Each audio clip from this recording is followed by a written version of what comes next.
Christmas. Yeah.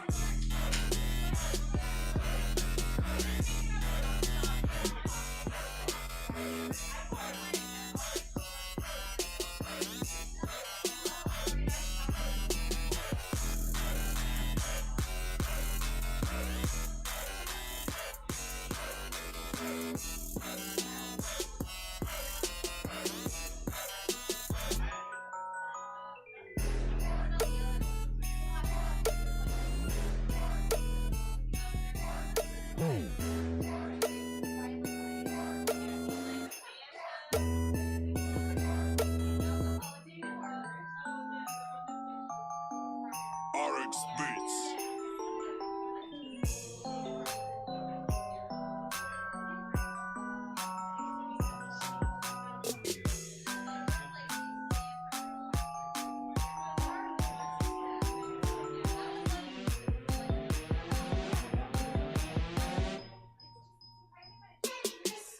Yeah.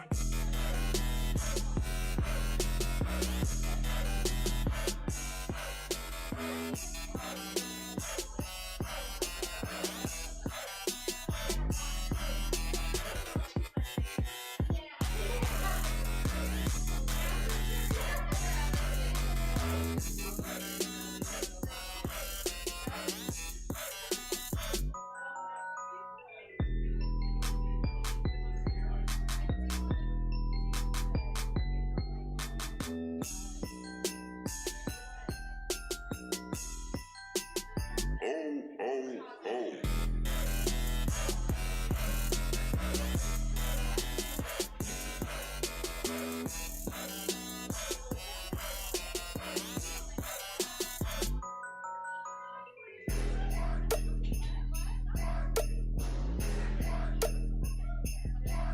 oh, oh.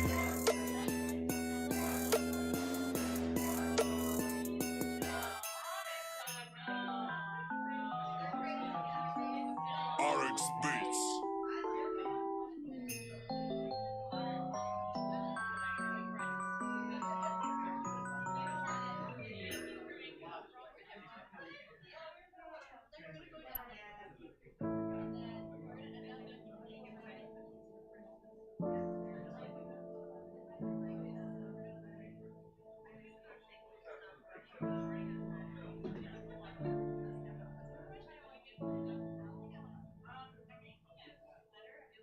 Oh, holy night, the stars are brightly shining.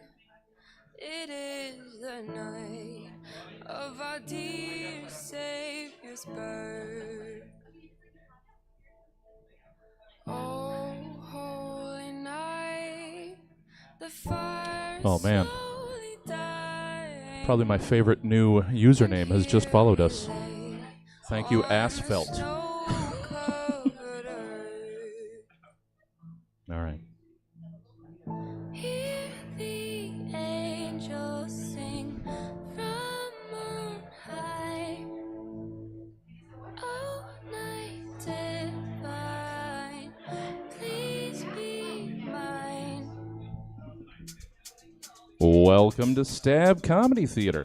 It's time for the Ugly Christmas Sweater Show. Please welcome to stage your host, Skip Bacon.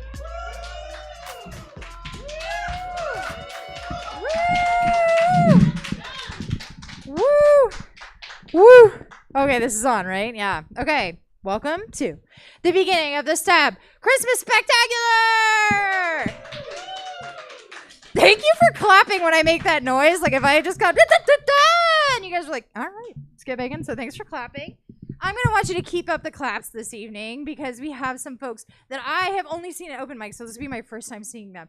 So one of the things you may see tonight is some people are going to use their notebooks. One person in particular can tell you so many jokes in 5 minutes that I'm so glad he has a notebook. So if you see people doing that, give them a big round of applause while they're trying out some new jokes for us tonight. But also, what else was I going to tell you? Oh, see, I'm used to doing so. I don't. If you guys haven't been to an open mic with me, I'm used to hosting open mics, and this would be the portion of the evening where I stare at every person in the audience who's about to come up here and maybe do jokes for the first time, and I tell them the rules of the night. And one of the rules that we have for open mics is that you can't use the microphone as a penis. Now, if you're not a comedian who does this regularly, you may be thinking, Skip, that's silly. Why would you have to say that? Yeah, why would I? But every week that I come up and do an open mic, I have to look at every person in the crowd and go, hey, you're better than that. Don't do that. We don't have to do that tonight. So since I don't have to tell you guys not to use micro penises, I guess I could just tell you a Christmas story if you'd like. This is a Christmas story about a Christmas when I was a little kid where me and my little brother, there's only me and my brother Jack, spent a Christmas with a sociopath. And this is how I knew he was a sociopath. There's me and there's my brother. There's my mom and dad. If you want to math this out, between me and my brother, there are 2 of us. Did you count that math? 1, 2, me and Jack. We invite a family friend over for Christmas, and he proceeds as a single man with 0 children. So my parents have 2, he has 0. So that math equals him giving us 1 giant candy cane. 1. Can you see the math problem there? There's 2 of us and 1 giant. And it wasn't just like one of those little candy canes. It was like a regular one, but like bigger. Like it didn't even have the cane part. It was just a stick of candy cane material this thick. And if you're like, oh, maybe it was one of those soft candy, like the candy canes that are like the soft little, nope. It was pure candy cane, and it was this thick, and it was easily, I want to say this, like the size of a stocking, massive. And they were like, yeah, he was like, yeah. Let's give this to these kids, say Merry Christmas, leave them in the kitchen with it, and then walk in to the living room to celebrate Christmas. They'll be fucking fine. No, they fucking won't. So the first thing we did was obviously we had to split this into 2. I'm assuming we didn't go outside to try and crack it because it was snowing. So what's the next thing that I want to say a 10-year-old and an 8-year-old would do? We're just going to cut it in half. No big deal. We're just going to cut this giant, massive candy cane in half. Raise your hand if you try to cut a giant candy cane with a pair of scissors. It doesn't work, guys. So we were just kind of like doing one of these numbers on it and like, oh, this isn't actually working. And that's when I was like, Jack, little tiny brother, he was 8, hold it just like this, and I'm just gonna come running at it with the scissors. Like, just hold. And I don't know if I specifically told him to put his thumbs out or if I just thought it was a good idea. I don't remember that part. Because after the running, if you're queasy, it gets worse. So I was just like, Jack, just hold it. Parents in the other room, just hold it. And I'm just gonna come at it. And he goes, all right. And then he just sits there with it. I'm like, got this, here we come. Across the kitchen. Go into you know what happens when you hit a candy cane at speeds like that? It doesn't cut it. Instead, it just slides over, right? Right into this little fucker's thumb. Right into his thumb. And he panicked immediately, as you do, because he was bleeding profusely and everywhere, which is not my mom's favorite thing for us to do. And then it was that point I realized we had done something very wrong and we were going to get in a lot of trouble, especially because it was just an effort to cut up a candy cane. Like, if it had been for a more valiant effort, like, I don't know, there was a fire in the kitchen and I accidentally cut off Jack's thumb. No biggie. But we were trying to split a candy cane and I was like, Jack, shh, don't say anything. They're going to fucking kill us. So he doesn't cry. His little 8-year-old brain was like, no. I can't cry. Mom's going to be pissed. I was like, get in the bathroom. So we took him in the bathroom. I was like, okay, there's blood everywhere. Got to stop the bleeding. We look around. The only thing that's in the bathroom, though, are towels. If there's one thing Mom hates more than blood, it's blood on her towels. So I was like, you can under no circumstance put any of those towels on your thumb. He was like, what do we fucking do? And I was like, get in the bathtub. So I put him in the bathtub, and he's like, it's just bleeding. What do we do? I was like, no, there's blood in the bathtub. Just stick it over the drain. Just stick it over the drain, and we're just going to have you sit there till it stops bleeding directly into the drain. There will be no evidence of this event. None. So we sit there for what I assume was 5 to 30 minutes of my brother bleeding profusely directly into a drain. At which point, the sociopath who started this whole thing walks into the bathroom and sees my brother white as a sheet. Just white as a sheet, ready to literally die. A pile of blood. And we're like, no, it's fine. It's fine. We've got this all under control. Under which point he goes, no, I have to tell your parents. And they come in and we explain what's happened. And he needed to go to the hospital badly, but it had started snowing so bad that we couldn't go anywhere. So he had to patch it up, and he spent the rest of the Christmas like this. And yeah, that was my Christmas story about how I almost killed my little brother. And in an effort, really it was my mom's fault. Like, if she hadn't been so hard on us about like what we can and cannot put blood on. It would have been fine. It would have been fine. Anyway, I just want to give a shout out to John Anderson, the man who almost cost my brother his thumb by giving us one candy cane. I don't know if the rest of the comedy you're going to see tonight is Christmas related. Some of them have on Christmas sweaters, and we will be judging them to see who wins the ugly Christmas sweater contest. And there are prizes, so please keep that in mind. If you have any questions about how comedy goes, the answer is just laugh, so just do that. Let me see your supportive laugh faces. Good. Oh, yeah. Lots of head rolling. I like it. All right, keep that energy going. Every time I bring up a new comedian, I want you to clap a lot, especially for your next comedian. Are you ready? Let me see your hands. Get ready. It's Marcia Evans, everybody!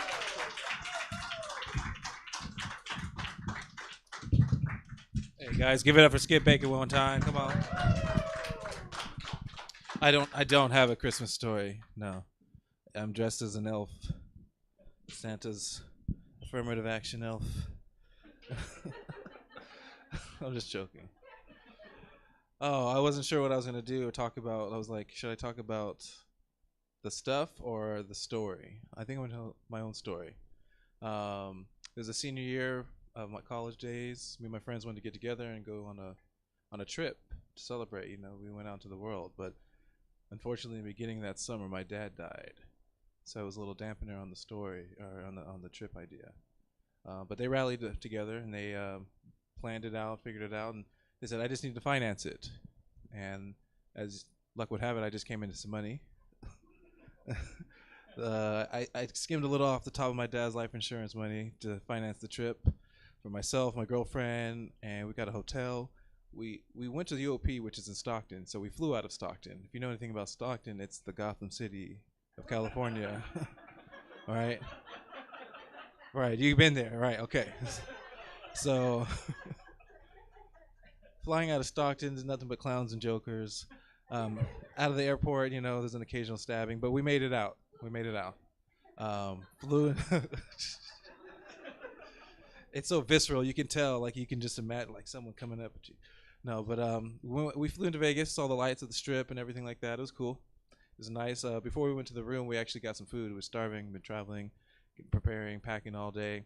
I got the most juicy, succulent burger I've ever had. I asked for medium, they brought it in rare, and I usually send it back, and I said, screw it, it's fine, we're on vacation, let's go for it. On the way up to the hotel room after that juicy, succulent burger, we saw a bunch of tall guys, like me. That is to say, tall black guys. Just like me, right? We've come to find out that the NBA is having a tournament for the G League. So that all that is like they're like the JV guys that are for the actual teams that you see on TV. My friends thought it was a good idea. Let's have you pretend to be on one of these teams. See if you can get some free shots and shit like that, some swag. If nothing else, attention. So I became the starting small forward for the Santa Cruz Warriors. You know.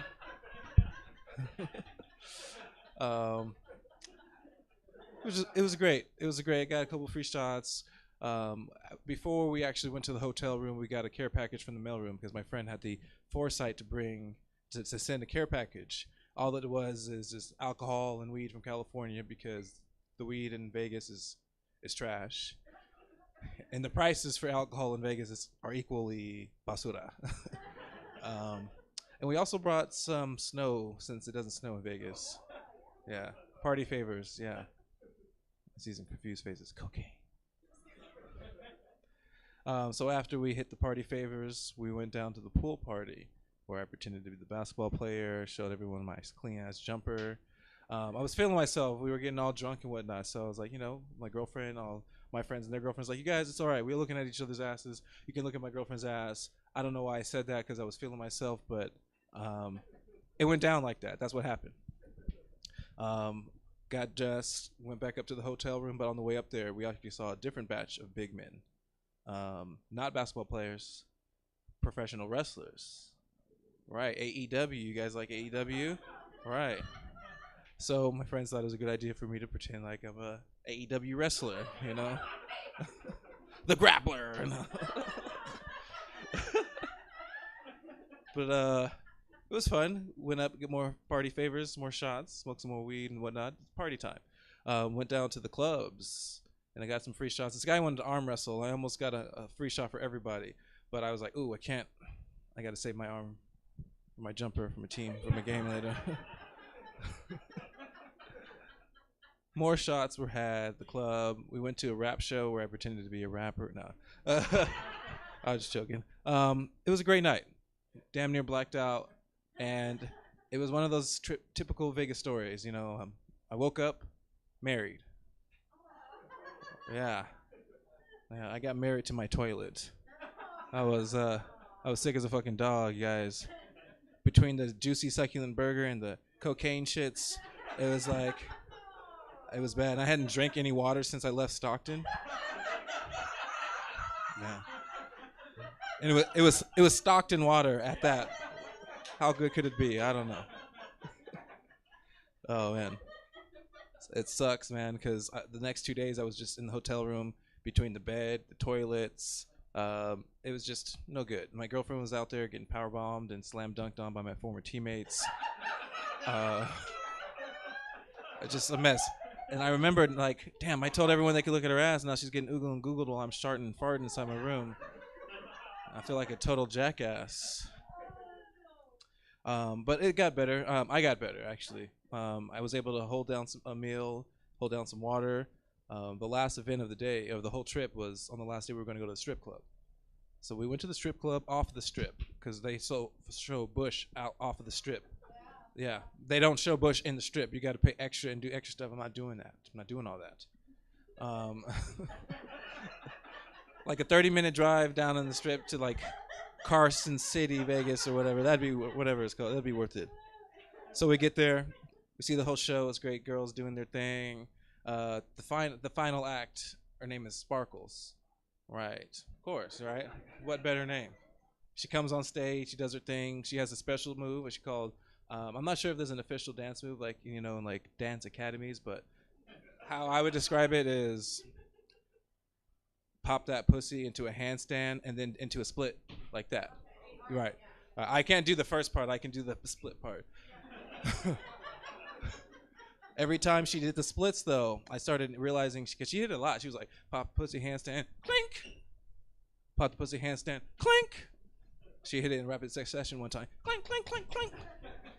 And I didn't understand what's happening because, like, she's not a robot, you know what I mean? She's a 110-pound girl from Las Vegas, so, like, what is she going on, you know? I had to ask my girlfriend, what is that noise? That clink, clink, clink. And my girlfriend had to, like, babe, like, she has a clitoral hood piercing. Yeah, so I was like, what's that?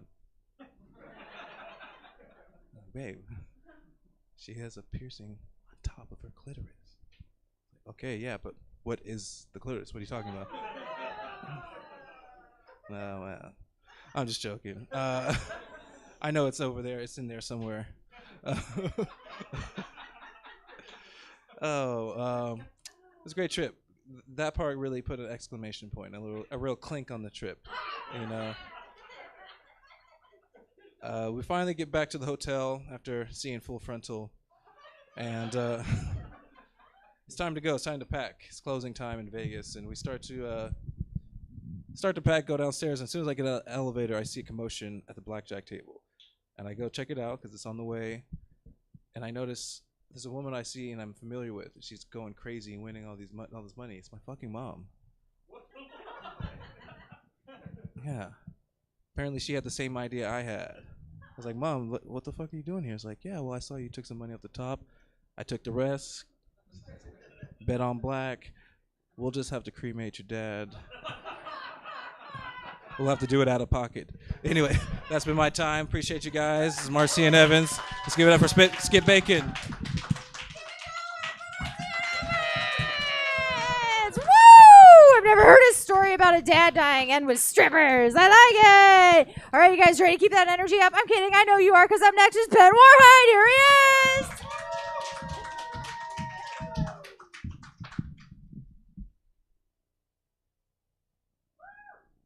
Hi, everybody. Do better now.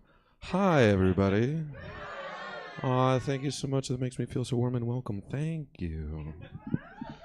My name is Ben, which is short for Benjamin, which is Hebrew For it was us. It was the Jews. It was never not the Jews. Every single time, 100% of the time.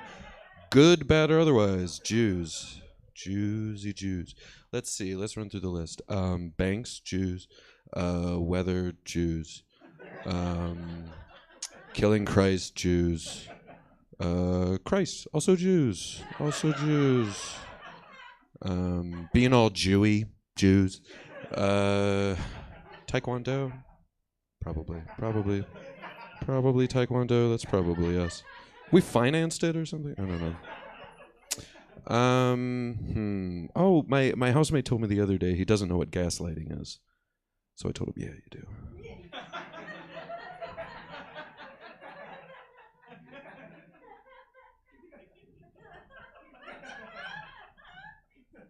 I was learning a lot about Jeffrey Dahmer, but I was also masturbating a lot at the time, so I had to stop. And I think I did the public a service that day. Like, I don't know if there's a kind of appreciation for the kind of self-inflicted psychological bullet I dodged. So, you know, public service, right? Like, I should get a medal or, like, a pension as long as I resist the urge, you know? So I think should happen. I would like money. Oh, God, yeah. We were in bed. And together, in every meaningful way, we had our phones off, and we were wrapped in each other's arms, and we were just together, staring through each other. And she looked at me and told me that she could see the stars in my eyes. I told her we're indoors. Stop lying to me. It hurts when you lie. Thank you for letting me single you out, Miss. Appreciate that. It's very good. I'm very confident. Am I the only one that thinks that baby formula sounds like an industry term for cum? Like, there's a team of engineers trying to crack the code on the latest load, I think, right? I think those engineers are in heaven, too. Like, where they made cum, that's where they invented cum. I think they're just like a bunch of angels with little petri dishes just going, viscous. And they go, Daryl, come here. Let me just check this out. And they go, oh, wait, Willie. Work hard, play hard. Us angelic cum engineers, that's what we do. Oh, when I look at this, it means that I'm unprofessional, by the way. That's what it means. Did you know that the elderly wear New Balance because they ran out of their old Balance? Did you know that? Did you know that? Did the boy on your shirt know that? Did he know that? You should ask him. You should ask him. I'm a substitute teacher. It's dope. The hours are amazing. And I love kids, and they say precious things all the time. So, just all the time. In class, outside of class, after class, before class. It's beautiful. In the bathroom, don't ask. And we were in the halls, and it was just pleasant to be part of this little moment. And there's this kid behind me, and it was a bit of like precious childhood banter, and he just talked to his friend, this little whisper, and he said, "Why you hang with fat people?" And I thought, why indeed, small child? Why do any of us bother with these people? Why do that? I didn't look at the child behind me, but I like to think that the child who said that was himself fat. And he was like, dear friend, what about me? Why you hang with fat people? I love it. He was like 7. It was amazing. I have an old dad. He's always been old. And, come to think of it, he's right now, he's the oldest he's ever been. Right now. He's the oldest anybody's ever been. He's the oldest man in the world. He's dead. I think that's as old as they get, right? No one's like, oh, grandma's turning 79 tomorrow and dead. No, she won already. She won the champ. She's the deadest, oldest ever. She won. There are good things. There are bad things and good things. First, bad things about having a dad who was old. Like, I walk into his bedroom, and he's taking a nap, and I'm like, is this a nap, or is this an immediate need to call the rabbi? I'm not sure, and that was on a morningly basis, was that concern. There is also really benefits. I already said that there are benefits to having a dad who's very old. He was he lacked the capacity to give a fuck. Please understand that it's not that he declined to give fucks. It's that he just couldn't. So all I ever saw the man do was precisely what he wanted to do every time. Never anything that he didn't want. I mean this in its totality. I never saw the man do a thing he didn't want to do. He didn't change my diaper. He didn't visit my grandma. Didn't give a fuck. He's just like, didn't matter. He's great.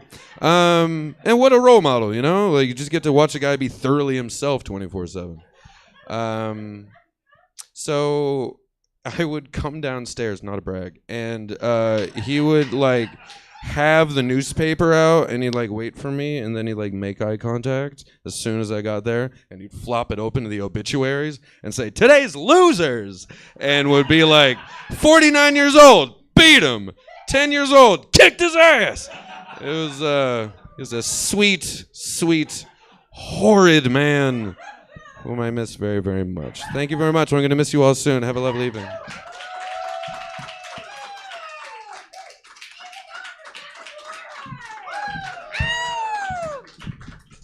So I don't know if you know this about stand-up comedy. I don't get to see what they're going to say to you ahead of time. I just have to be like, I trust you, but very frequently there are themes to shows that no one sees coming. Did anybody see the theme yet so far today? Dead dads, lots of dead dads tonight. So I like the Christmas theme. Here's the rest of the. I don't even know what Joe Javerne's going to talk about, but he's up next. Are you guys ready for him? Joe Javerne, everybody! Joe Javerne! I don't have a dead dad, but it is Christmas season.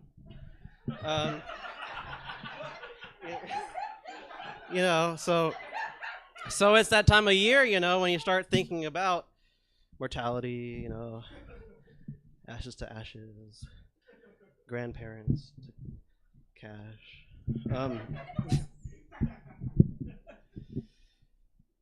Yeah, dude.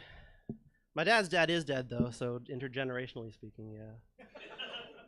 But I didn't get to know my dad's dad because my dad's dad was 60 when my dad was born. So he's got yours beat. Yeah, I don't know, man. I know my dad really looked up to Bruce Lee, and he's dead too. I really respect that about Bruce Lee. I can look up to Bruce Lee if I want to. I could say, I admire Bruce Lee for two things that I want. He's dead, 100%, absolutely no doubt about it. Bruce Lee is dead. And two, he's not me.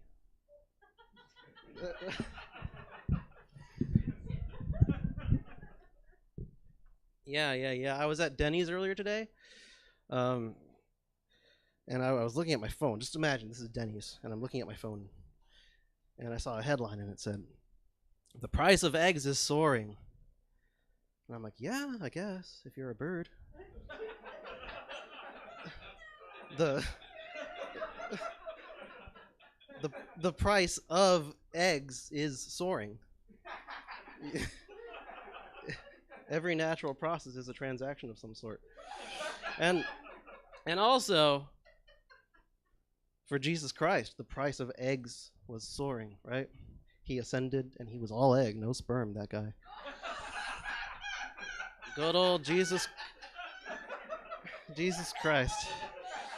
His first miracle. Some people say Jesus never existed. I don't know.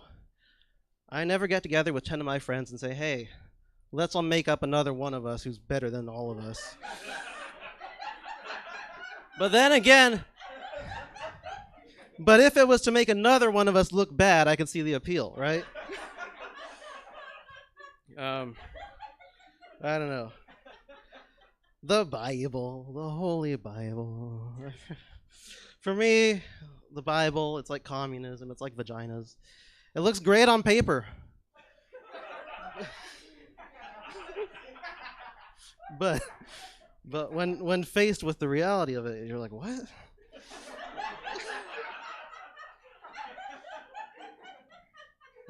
How can we implement this safely, you know? There are a lot of A lot of lessons to learn, though, in the myths of mankind, right?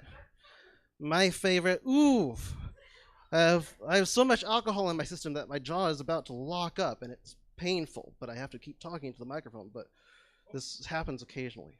I don't know if that happens for you, but it's a sodium thing.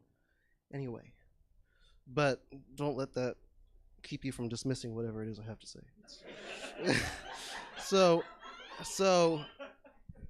For example, there's the story of how humans got our thumbs, right? We all know the tale. Every Monday, God would show up at the chimpanzee enclosure. Shortly after, he wedged the firmament between the waters and all that. And his unfuckable, or as we say in polite company, ineffable face would float on down to the chimp enclosure, and he'd say, "Hey guys, it's Monday, I'm back. Is there anything I can do for you?" And the chimps would say, "Yeah, God, we're really glad that you gave us 5 fingers and we can grasp tools, but we want to be able to have this one do more. We want to be able to wiggle it around and have a wider range of motion. You think you could do that for us, God?"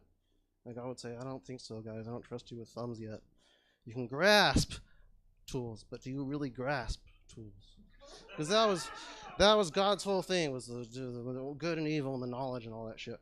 And the chimps would just say, they would say, "Fuck you, God," every day. This would happen every week. They'd say, "Fuck you, God. You don't trust us with thumbs yet." And God would say, "Not yet." But eventually God did, and he said, "You're good. I'm going to give you thumbs." But this finger kept getting longer because we evolved it first before God gave us thumbs. And that's the difference between evolution and creation, is that when God gives you a thumb, it stays short. But as a species, we've just been doing this for so long that this is the longest finger we have.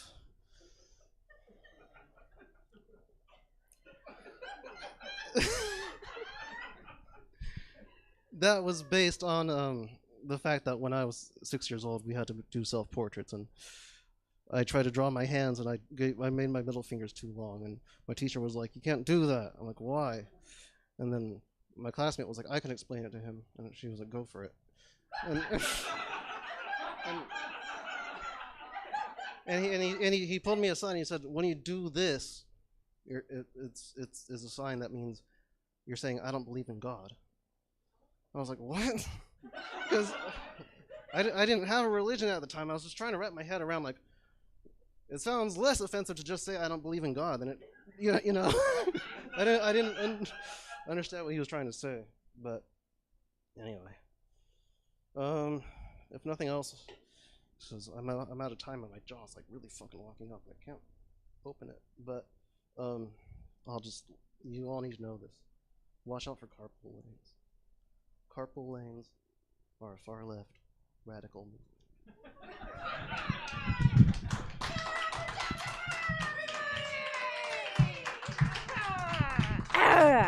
I could watch that every morning for 25 to 30 minutes. I am glad you were here for that. Are you ready for your next comedian? I'm kidding, you're not. She's amazing. Thelonious, come on up the stage.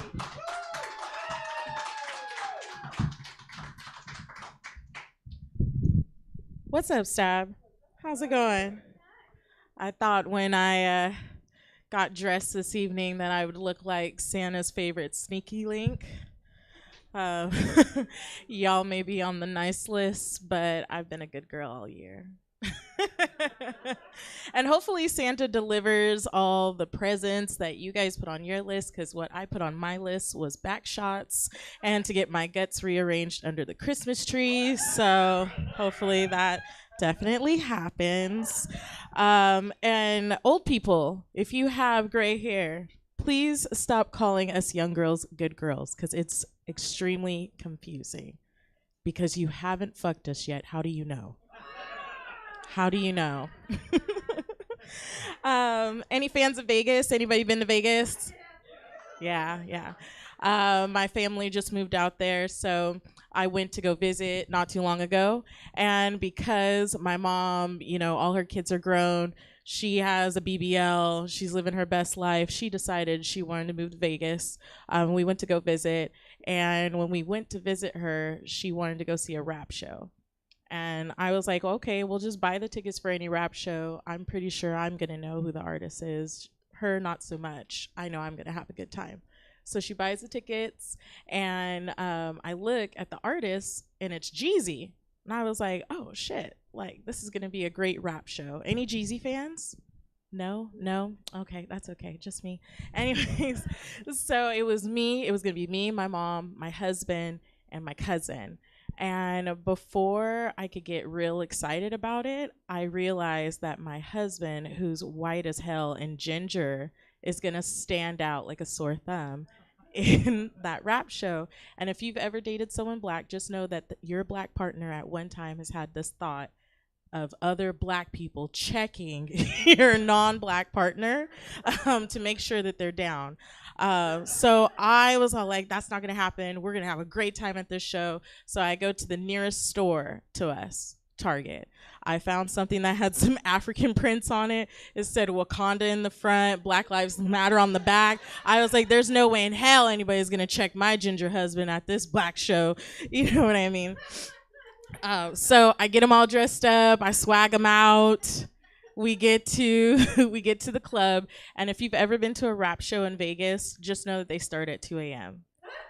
So you could get there at 10 and be drinking for 4 hours before that artist comes out and performs for like 15 minutes.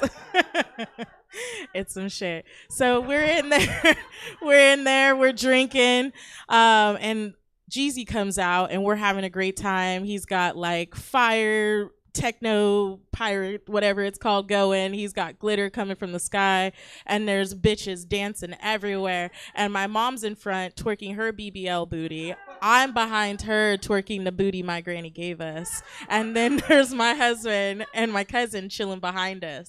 And I look out of the corner of my eye, and I see another black man who is standing next to my husband. He leans over, and he goes to him and he says, what song do you want Jeezy to do next?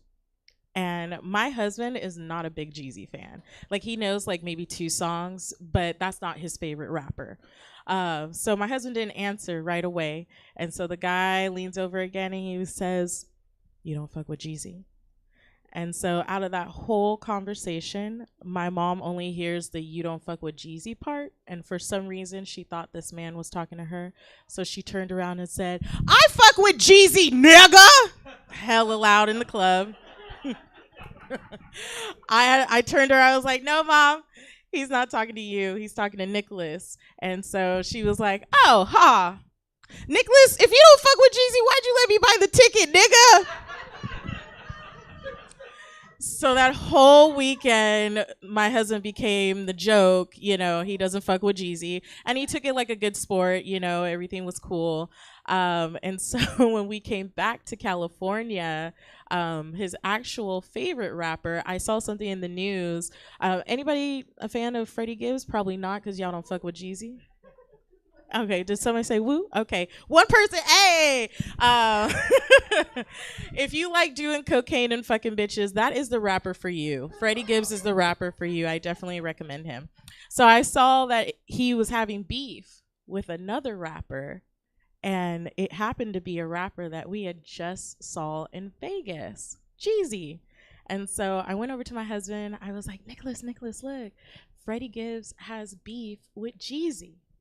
And so my husband goes, that's exactly why I don't fuck with Jeezy. It's like, I knew it. I knew you don't fuck with Jeezy, lying ass. So also, me and my husband, we're kind of super nostalgic. We like to watch old movies. Any fans of Mrs. Doubtfire? Yeah, it's a classic, right? You know, R.I.P. Robin Williams.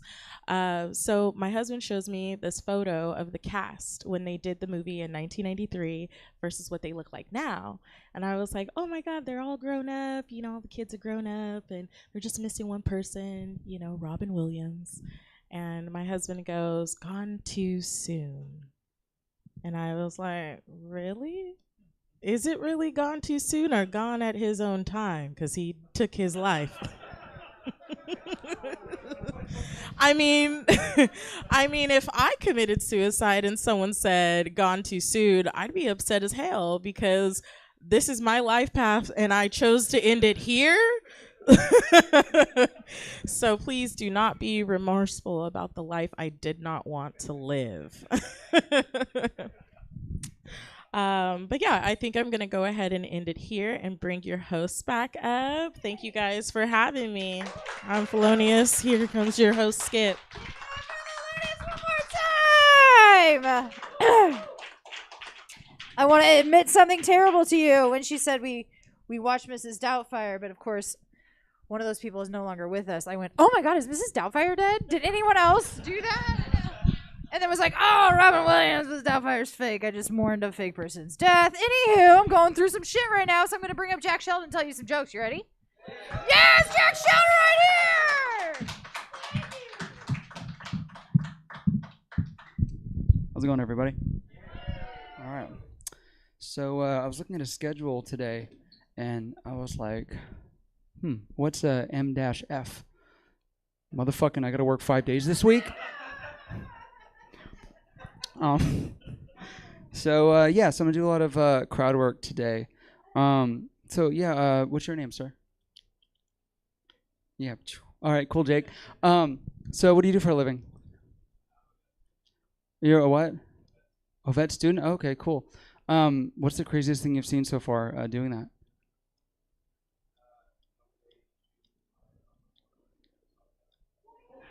That was real. That wasn't CGI or anything. That's crazy. Were you like, let me try? Did she give you like any pointers? Yeah, that's what I say too. Cool. How about you, sir? What's your name? Hilbert, nice to meet you. What do you do for a living? A job coach? Oh, that's cool. You can help me out. So I work as an Amazon delivery driver. How could I do it better? What about us annoys you?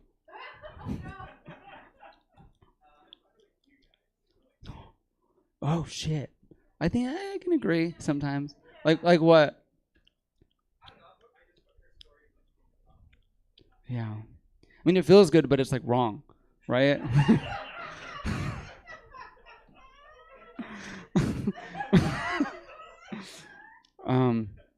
Yeah. I mean, it's all about efficiency, right? Like with jobs. So, but yeah, honestly, it is a problem across like all of like delivery work, like UPS and stuff like that. That's what I hear. But until they put like a camper or like toilet or something, and that's kind of what we have to do. But well, what's the weirdest job you've had to coach for?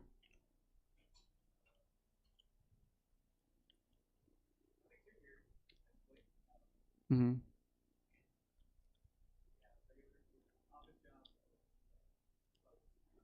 Mm-hmm.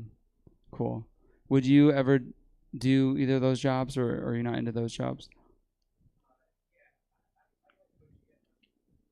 Okay. Cool. Thanks. You never know how to end these things. All right, so I'm gonna do some stand-up on the spot. So if anybody wants, if anyone wants to give me any suggestions, like words, phrases, nouns, stuff like that, Schoolhouse Rock, whatever, go ahead and lay it on me. Visor? Okay. Visors, I think visors suck. We should get rid of them entirely. They're just totally stupid. Like, it doesn't make any sense. Like, the rain's gonna go right here. Why would I do that? Why would someone do that? Let's see. Let's get another one. I heard bad dad. Oh, dad. I had a bad dad. Like, was bad Santa? Dead dad. I don't wish my dad was dead. I like my dad.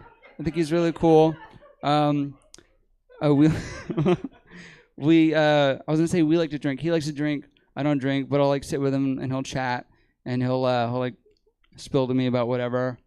We'll go to shows and stuff. Let's see. I've seen his dick. Not my fault. It was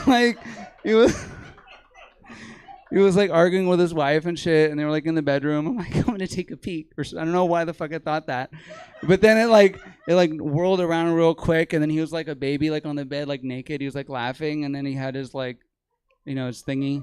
His like I was gonna say his rubber, but I guess to me it just looked like rubber because it was like bouncing and stuff. But yeah, so that was fun. We got closer that night. Cool. Let's see. So we'll switch gears now. I'm gonna do some impressions. Let's do a scene with let's do Jerry Seinfeld and who's that other guy? Jerry Seinfeld and come on, and the one who does the your face with the soldering iron. I'm gonna hit you, Christopher Walken. So Christopher Walken, and that's my real name. Is actually it really is Christopher. So Christopher and what did I just say? Sorry, Jerry. Okay, so yeah. So give me an activity for them to do. Know each other's name.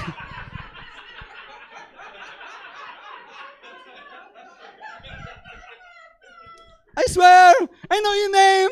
I've seen you in my dreams. I don't think you know my name the way you want to. Okay? Jimmy. No, I know it. I know your name, okay? No, you don't. You're hurting my feelings. I'm going to end this day right here. I don't know, I ran out of steam. Thanks, everybody.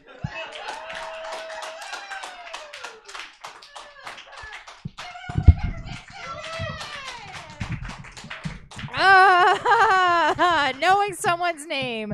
What a good audience suggestion. Guys, it's come to a very sad part of this show, but a very good part of the next show is we only have one more comedian left for you. But I saved someone who I really like his jokes.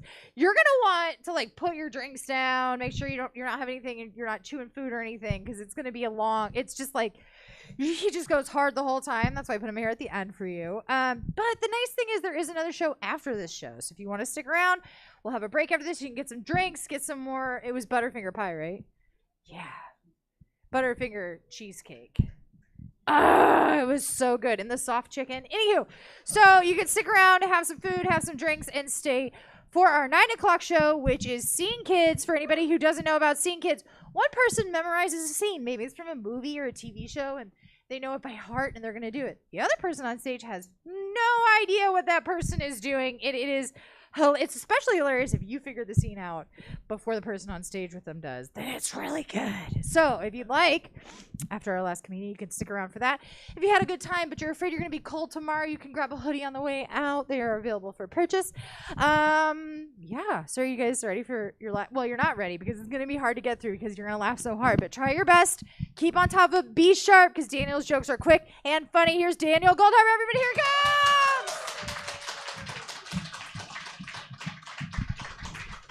Thank you. Give it up for all the wonderful comedians you saw earlier tonight. I've been doing a lot of thinking these days. Do you think the national anthem is offensive to blind people? Slow burn, right? You know, the kids say rain is God peeing. Does that make hail kidney stones? Does that make the clouds his white wispy pubes? I was at a basketball game today, but for some reason there was a Foot Locker employee running up and down the court. So they wear referee jerseys. If you steal a mobile home, is it home invasion or Grand Theft Auto? Suicide bombers always confused me. Someone has got to tell them about the other bombs. You thought they were scary, now wait until they get homicide bombs.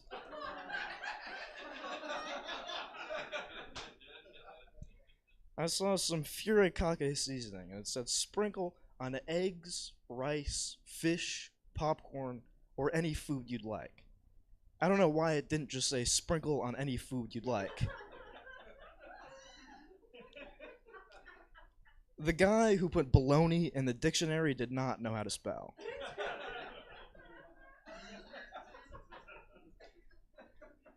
I don't know how people sleep with ocean sounds. I tried it one time and had a nightmare I was in a tsunami.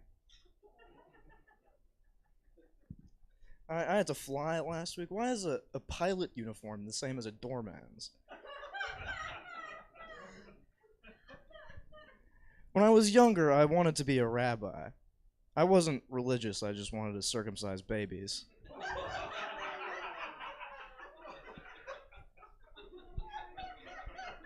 You know how you go achoo when you sneeze? Did Hitler go achoo? Being around Hitler when he had a cold must have been pretty confusing. Just out of nowhere, achoo! Where are my Führer? If you're wondering why the Nazis didn't have German accents, it's because I can't do one. Just a decision I made for that show. I don't like breakfast burritos. They taste good, I just don't like a burrito telling me when to eat it.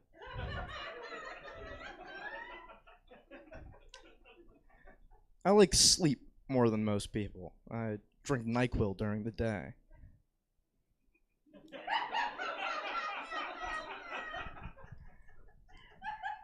I hate when people can't find something and they say, I looked everywhere. If you had looked everywhere, you would have found it. I don't even think it's possible to look everywhere. If you were to look everywhere, you would need a spaceship in many years.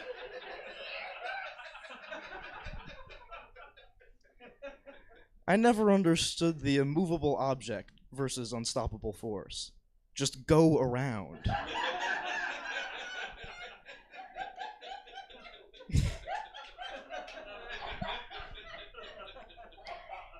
Why is it first and foremost? I think it should be first and second most.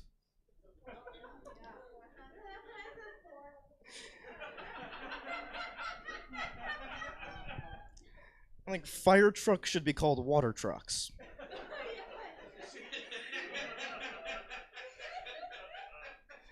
I'm 5'11" and 3/4, but that's a really awkward height. So when people ask how tall I am, I say 1/4 to 6.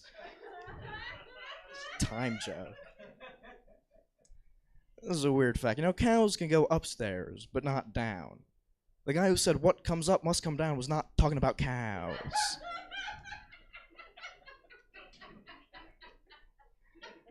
I think the people who invented butter knives just made really dull knives, but decided to sell them anyway.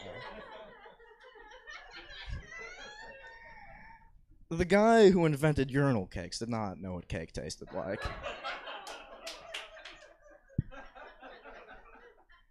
I had to use the bathroom at IKEA, but for some reason it wouldn't flush.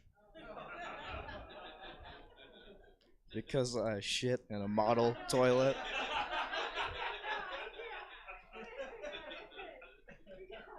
If you think about it, the human body is just a really gross sausage maker that sometimes makes soup. I bought an Arizona iced tea the other day, but I was disappointed when I realized it had no ice. Nor Arizona. Maybe they should call it tea from whatever state you're in. You know, they say the customer is always right, but that was definitely said by a customer. Like, I'm not a fan of this fascist consumerism. Where do we draw the line? Can you be racist? Yeah. Can you be a Nazi? Yeah. Can you be a racist Nazi? Yeah. But if you're shirtless or shoeless, get the fuck out.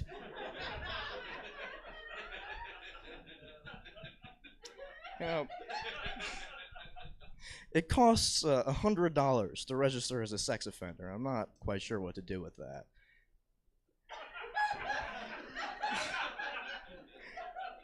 Like, could I just go to the DMV with $100 and get on the list, or do I need a record of all of my heinous crimes? And you gotta look at it from the other side of the coin. Is there just still one pedophile out there? Like, I don't have the money! All right. I think I'm gonna leave it on that. Thank you for coming out, everybody. Give it back to your host. That was an amazing show. Give it up for all the comedians you saw tonight. They did an amazing job. Give it up for yourselves. You guys laughed really good. I liked it. And give it up for Stab. Thank you, Stab.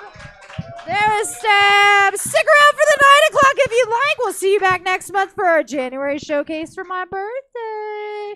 Woo! Thank you.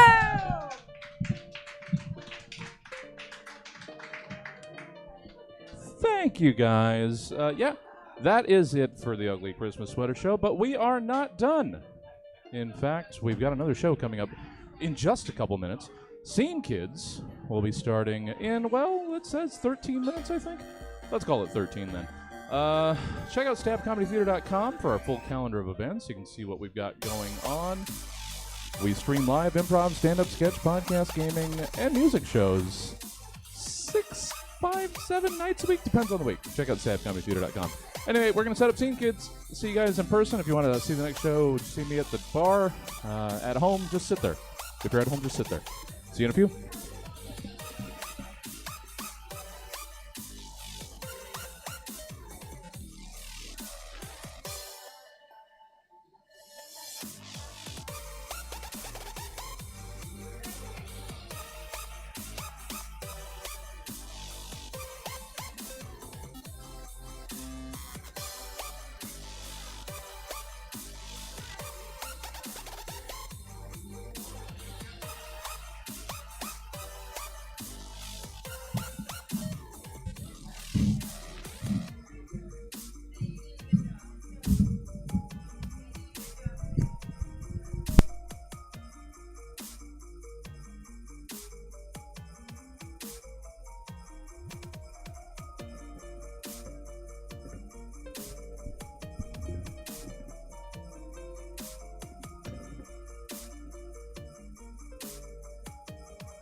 so delightful.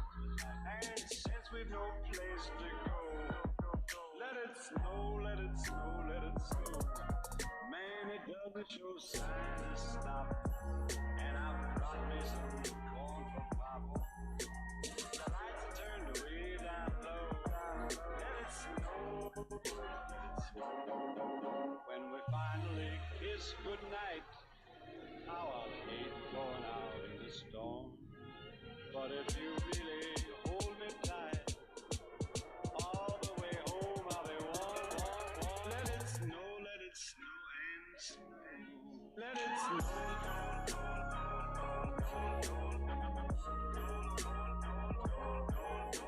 The lights are turned way down low. Let it snow and snow. Let it snow. Let it snow. Let it snow.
Welcome to Stab Comedy Theater. It's time for Scene Kids. Please welcome to the stage your host, Michelle Petro.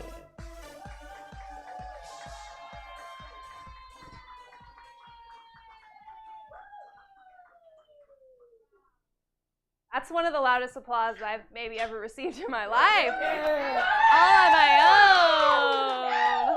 Wow, it sounds like everybody here is pretty familiar with what Scene Kids is. All right.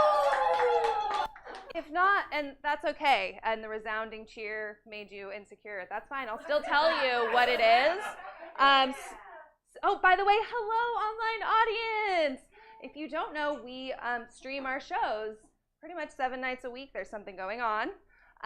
So just be aware of that. Hi, if you're watching, some people comment, and you can chat away at home if you don't feel like putting pants on that have buttons. That's fine too. So what you're going to see tonight is some actors memorized a scene, and I told them it could be from anything, a book, a TV show, a play, a movie, and we've really seen it all, even a review of a certain product, specifically for polls. So really, you can do anything in Scene Kids as long as you memorize it and it's like a dialogue. And then pair them with an improviser, which is a funny person that makes things up on the spot. So they have no idea what's going on, but they just play off of whatever the actor has memorized. It's a real fun time, and I can't wait for you guys to see it and to get started. Speaking of which, during the scenes, it's kind of like a game. You can guess what the scene is. Don't yell it out, but afterwards we'll do like a who knows what it is, and you can guess it out if you know it. You can play along at home as well. Somebody somewhere is chatting with you. There's a lot of us that you'll see tonight, so at least one of them will be on the chat at some point. So I'm actually going to be in the first scene. It's like not a big deal. It's not a big deal. And my scene partner is the very funny Tyler Sexton. So give him a big round of applause.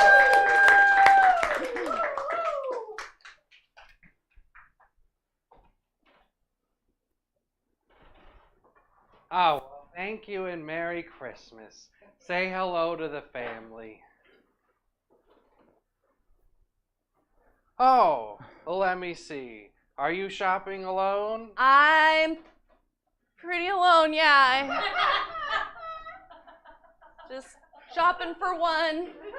In New York? Yeah, the busiest city in the world, and I'm still alone. Well, that's very responsible of you. Why, thank you. Well, that'll be $23.75. Oh. Wow, just for the six-pack, eh? Well. My, where'd you get all that money? Oh, you mean my Pandora charms? Yes. You know, I collect. I have one for pretty much every day of the week. I like to know what day of the week it is, and I rotate it. And so it's Wednesday today. Well, that's very sweet of you. Children bring them a lot of joy, especially those who admire them. Yeah. Wow. I'm the most hated third grade teacher at my school. So that feels great. You're reminding me that not only am I alone, but I am unliked by children. So, happy holidays. Well, as a matter of fact, all the money that the store makes today, Mr. Duncan's gonna donate to the Children's Hospital. Oh, wow. Okay, well, add in this chocolate bar. Go ahead. Let's do it. And the day after Christmas, Mr. Duncan takes all the cash out of the register and takes it down to the hospital. Hand delivers?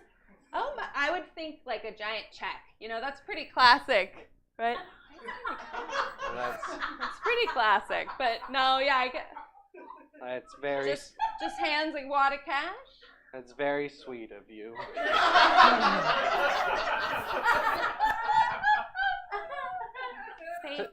To show you a token of our appreciation, What? you see that tree over there? Yes? Well, we'll allow you to select an object from that tree. The spam tree? Okay. May I make a suggestion?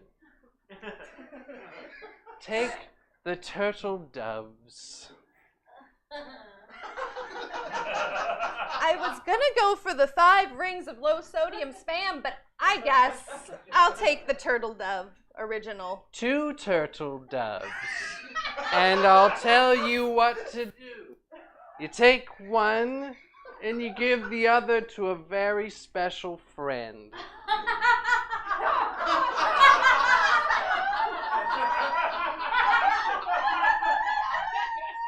My entire friend group sat me down and said that I was too competitive at board games, and now I have no friends.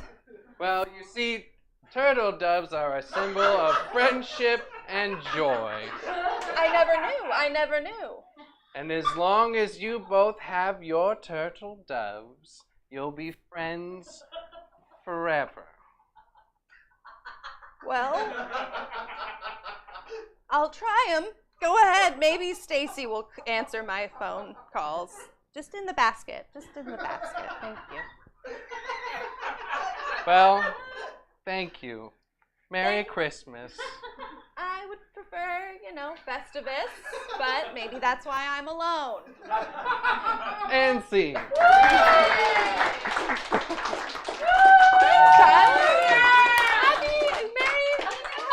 Christmas. What a fun little bodega scene that we had. I think I remembered all my lines, but I'm not sure. I gave myself less than a week, so. So here's the thing, and this is truly a curse of scene kids. When people know what their scene they're gonna do like 2 weeks in advance, they put it off because they're like, well, I know what I'm doing. I'm not speaking from personal experience or anything. I'm saying that that's what people have told me. So I understand. I get it. You did great. I remembered halfway through what this was. I realized. Does anyone else in the audience know what this is from? We've got a few hands. Home Alone 2. Lost in New York. Lost in New York. The affectation, like accent, wasn't 100%. I realized that, but it was kind of like my own, like bringing to the forefront. Of course, which is always what I tell my actors to do. Yeah. Do your own interpretation of what your character I was is. like the drunk Mr. Duncan in a way. I almost was like, this is like the washed out rock star from Love Actually. I don't know why that's what I was thinking. That's the voice I was hearing. Give it up for Tyler Sexton, everybody. Thank you so much. I'm so excited to bring the next two, the next duo up. They're a very funny pair. And I thought that I would, I remember who it is. So usually I have my emotional support cell phone notes app open that has the run list, and I memorized it until, usually I'm like, but always that one time. Anyway, so I know who it is, and we're going to introduce them, and you're going to love them because I said so. Carrie John and Patrick Blanson, everybody.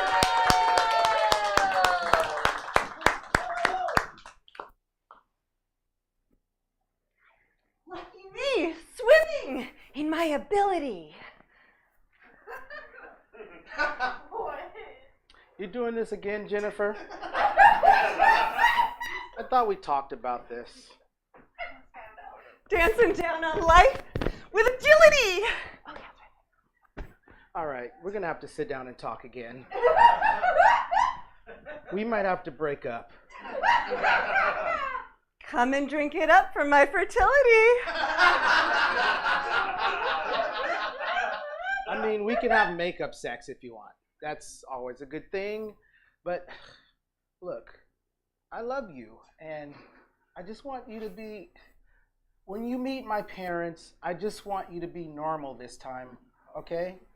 Because the last time it didn't go so well. Blessed with a bucket of lucky mobility. Okay, you want to play the nursery rhyme game again? All right, out with it. Out with it. My mom. I love her because she loved me. Yeah, that's a lot. I mean, yeah, she loves you. Yeah, well, we got to meet my parents. Long gone are the times when she scrubbed me. Okay, as an interracial couple, the 1950s is not my thing, and I don't think it would work. So come on, just be normal, please. For me, please, just this one time. Feeling good, my brother. Gonna hug me?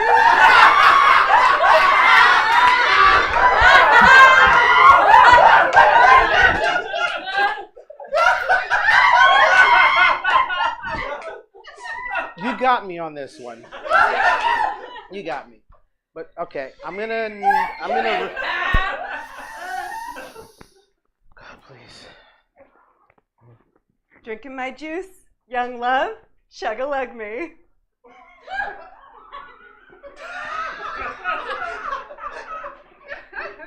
You know I like purple Kool-Aid. Come on, please. Can we be serious? Look, my serious face. Ah, there's a river, born to be a giver. The bathroom. Of course, it's a bathtub with water in it, and I love you.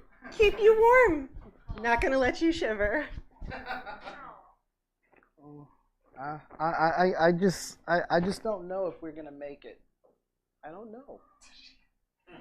His heart is never gonna wither. Well, mine is right now. You're talking that talk. You know that stuff I don't understand? That I want to try to understand? Please? Speak normal? Okay, come on, let's go. Come on, everybody. Yeah. Time to deliver. What are we delivering? I just can't figure you out sometimes. Give it away. Give it away. Give it away now.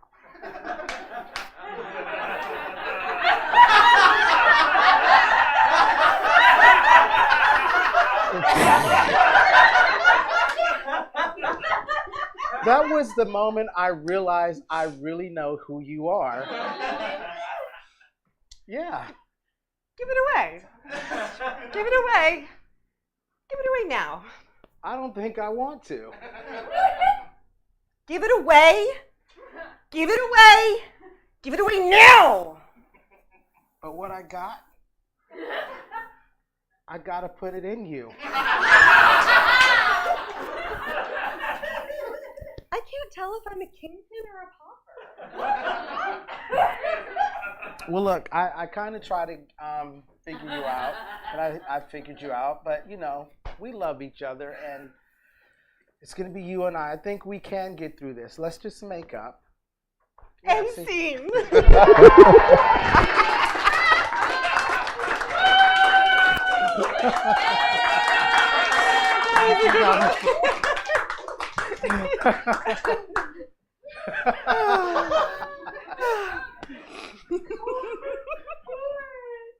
That was a wonderful moment. I just wanted us to all be there. Patrick, do you know what this is from? You saw the moment. The moment that I realized the You're song. like, what is it? It was the song. I can't think of the title. Give it away. Red Hot Chili Peppers. Red Hot Chili Peppers, Red Hot yeah. Chili The song Peppers. Give It Away, Red Hot Chili Peppers. Yeah. The lyrics make no sense. Which makes perfect sense for a scene kid scene. Yeah. What? And I it love fit with our theme, which is, we have a secret theme. It's gifted.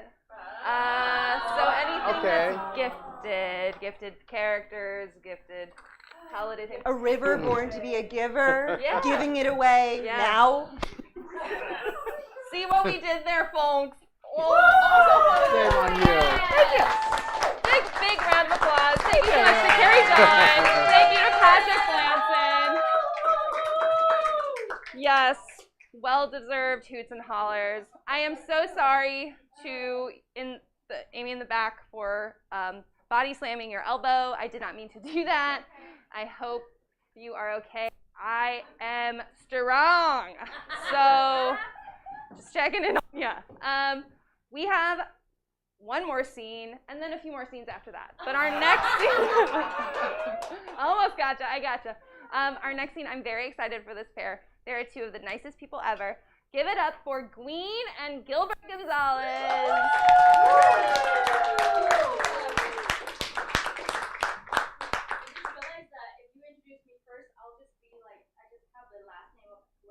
Yes. Oh my gosh. Right. Queen, the individual. Okay. No, they're married. Bye. Very possible.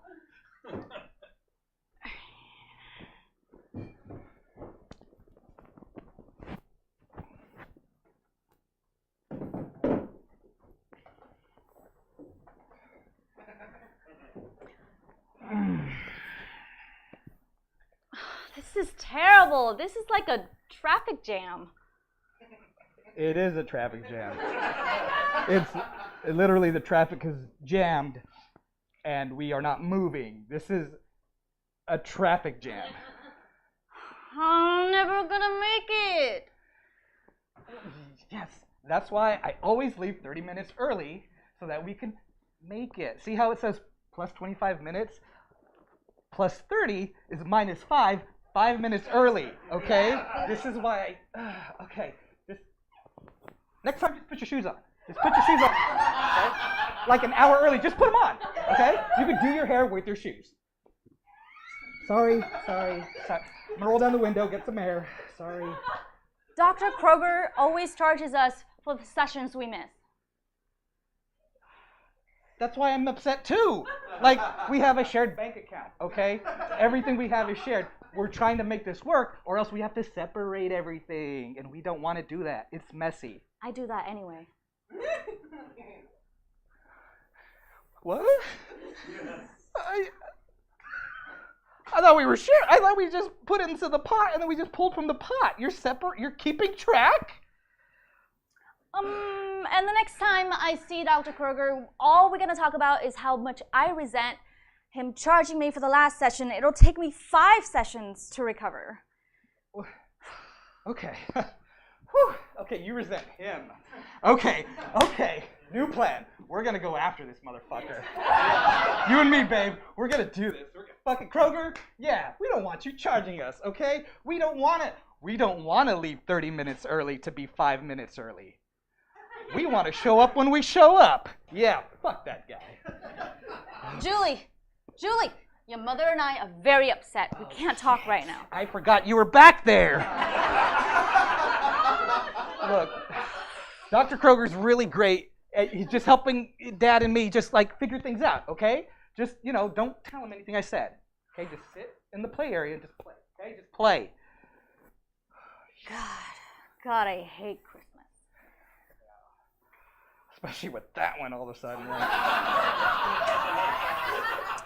It was just the two of us. It was fantastic. We just get drunk at parties and then fuck all night. Wake up late and then just do whatever. I was a lovely person. Gets us up at 6 a.m.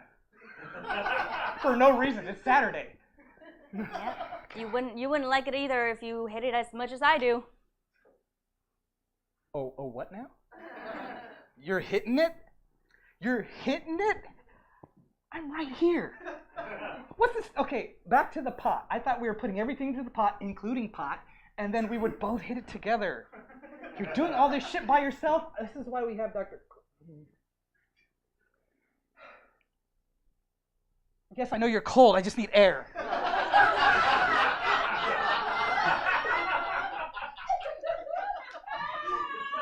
Okay, fine.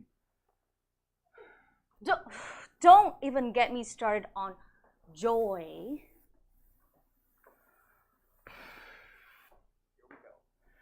Here we go. Okay, so we kissed last year. You know what? It wasn't even a thing. And sometimes girls kiss and we just move on. All right? It's not like guys kissing where it's hot. It's just whatever.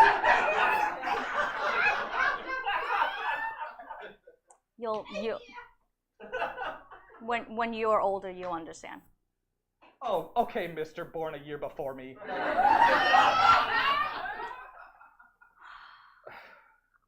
Joy is a trick. She's the secretary. Sorry. Say what you mean. Say what you mean. Joy is a diversion.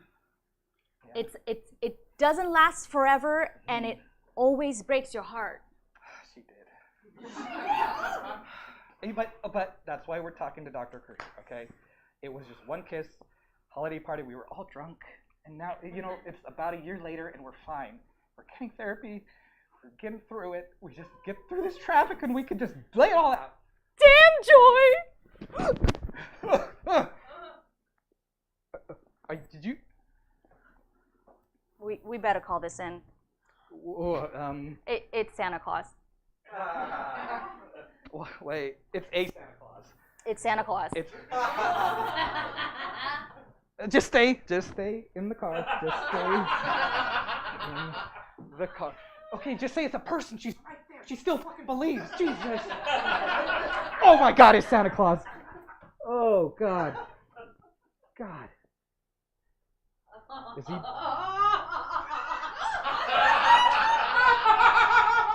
Just. I mean, you could tell me what it is, or I could just. I don't want to look. Julie, don't touch that. Okay, here's what we're gonna do. Okay. We're in a traffic jam. Literally, everyone is looking at us.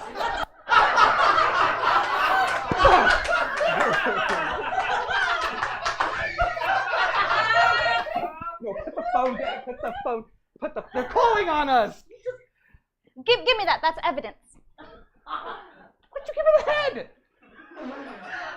I assume his head fell off and it's just all white and oh my God. Okay. You know what? He's a mythical figure. He doesn't have any national origin. It's like international waters, okay? They can't lock us down for this, okay? He doesn't exist to any nation, you know? He's breaking the law right now. Exactly. Natalie. Crossing borders without a passport. It's his fault he got hit by a car. He's creating a public nuisance, which is the worst kind of nuisance there is. Exactly. See, this is why I love us, you know? We get a problem and we find a solution, because this fucking guy is just rolling around the earth, dropping shit everywhere, doesn't have licenses and passports. I'm going up there. Going up where? I'm going up there. Oh, so you assume he was going to that house and you're gonna? No, just leave it. Just let's go. Just go. Hey, it's okay. Stop crying. Just, do you want cash? I don't. Hey, are you on drugs?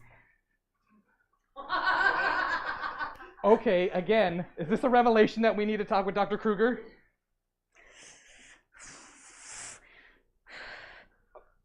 Just get in the car. Drive away. We should just kick him under that car. Hey, buddy. Hi. There are city ordinances against this kind of thing. Yeah, exactly. We didn't know what we were doing. We were just driving, and we were just going. Just get in. Yeah, just get in. Okay. All right. Just. Oh God, that was okay. And scene. Okay.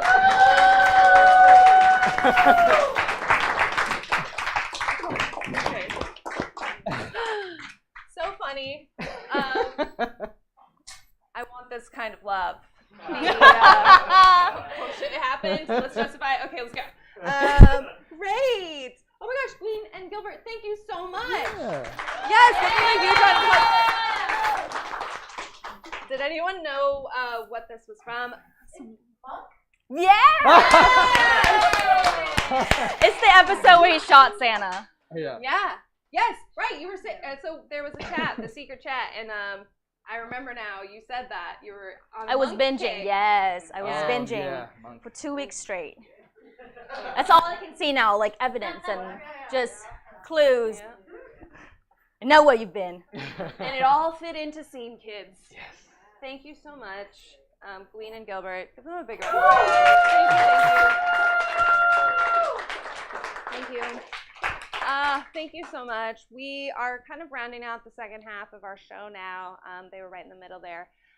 So the next two pair that are coming up are some real fun friends of mine, and one long.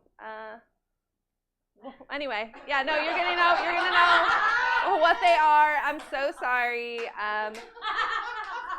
Supposedly my aunt and uncle are tuning in from Santa Cruz, and I'm kind of nervous about it. Hey, I'm doing great. So anyway, let's give a big. I'll let you all catch your breath on that one. Thank you. Let's give a big round of applause for Lacey Carroll and Jacob Saldana. Do you have a mic? That's fine. Okay.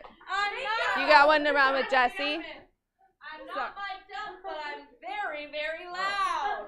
You can go get one.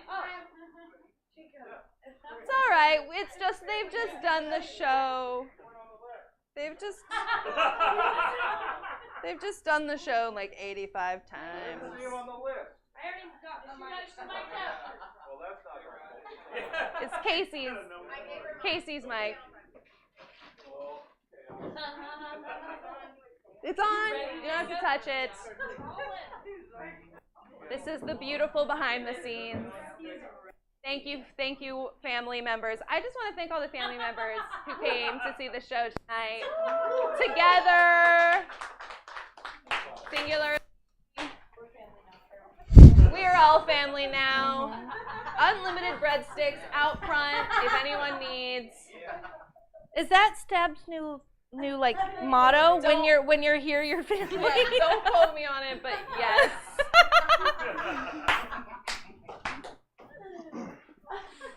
Hey, buddy, come here. Psst, come here.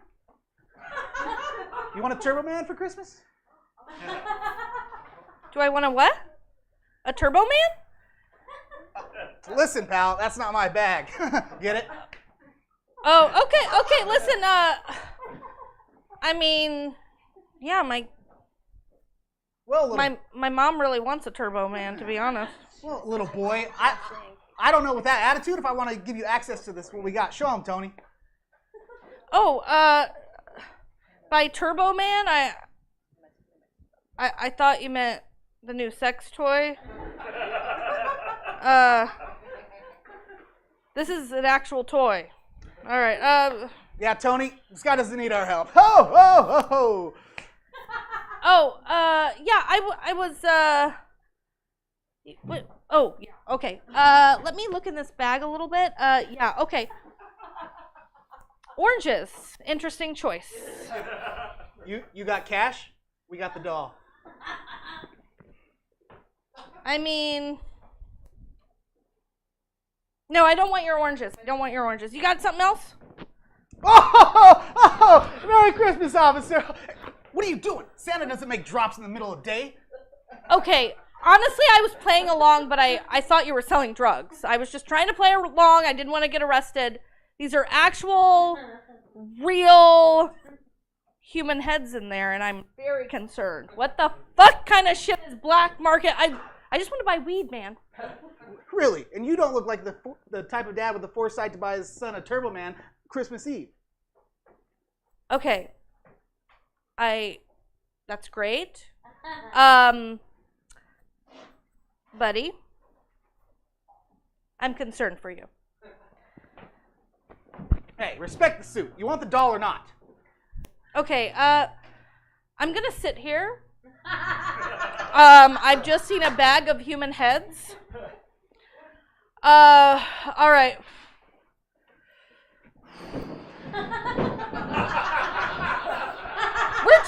Where'd you get that chair? here? We're in an alleyway. Up there. Take a left. Oh, that's where you got it. All right. Oh, yeah, I love this time of year. Snowflakes, Christmas carols, Santa Clauses. You're just okay. Listen, I'm really glad for you. I'm really glad that you've got Santa Claus's head and Christmas Carol's head, whoever the fuck that is. Yeah, I'm just trying not to vomit right now. Hey, what are you, Dan Rather? What are you, 60 Minutes? What are you, the king of questions? Chill. Listen, I'm not gonna put you on the news, man. I promise. I'm cool. I'm cool. Do you have weed though? Keep your hands where I can see them. Oh shit! This is the fucking Cubs! I fucking knew it! God damn it! Jingle bells, Batman smells. What the fuck? Okay, this alleyway. That's a fucking door. What the fuck is this? I know what you're thinking. I don't know what I'm thinking right now. Tony, get the man. It's Turbo Man. No, I don't want it now. I don't want it. I don't want any kind of weed. I don't want a sex toy. I don't want a fucking head. I'm fucking scared, okay? And I'm not going in that fucking door. Kosher? This coming from a man who assaulted a toddler over a Super Bowl. You know, pal, we provide a service here. It's not just for us, it's for the kids. Kosher? How do you know I'm Jewish?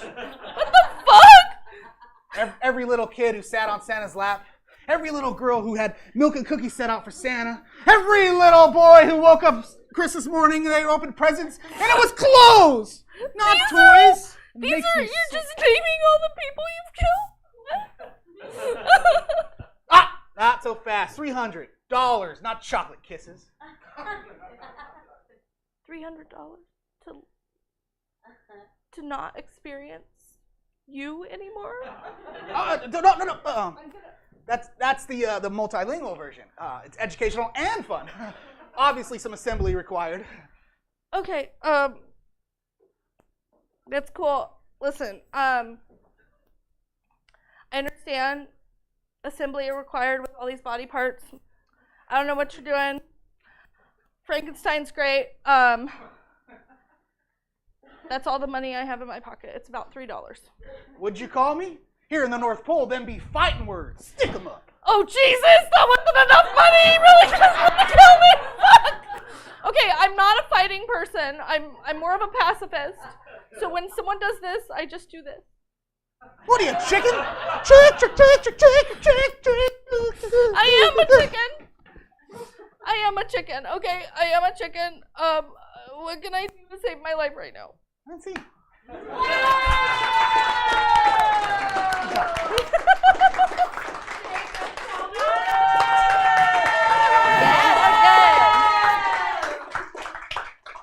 You heard it here, folks. Jacob Saldana, Lacey Carroll. I think I know what it was. I think I do too. Does anyone else in the audience know? Yes, we've got a resounding millennial aged crowd in here. Go ahead and tell us, Jacob. Jingle all the way. Yeah. Arnold. You're my #1 customer. Yeah, okay. Mommy, you said Turbo Man. Yeah, That's probably really a given. Turbo Me. Yeah, Turbo Man. Lots of good moments. I'm glad I wasn't murdered. Not yet. Me too. It was getting there. Not yet! What the? Oh, yeah. We also matched again. We're both in plaid. Was that you last time? No, but Oh, okay. we've matched, like, we've been in 3 scenes and we've matched every scene. Check the tape. I know. Yes. We both wore green last time, I think. Yeah. All right. You can actually check the tapes. We do have a backlog of Scene Kids streams you can check out on Twitch TV, which we stream on pretty much every day of the week. Stab comedy streaming. Yeah, it's super fun. Super fun to be here in person too, right? Yeah. Very full. It's very full. I want to thank you all for joining us tonight. You're welcome to come back a second Saturday in the future, next year in 2023. Yeah, I know. It's very exciting. We got some good woos going on over there. I feel like I'm at Woo fest. Wooing away. Well, Yeah. thank you. I'm gonna Thank let you you. guys go on stage.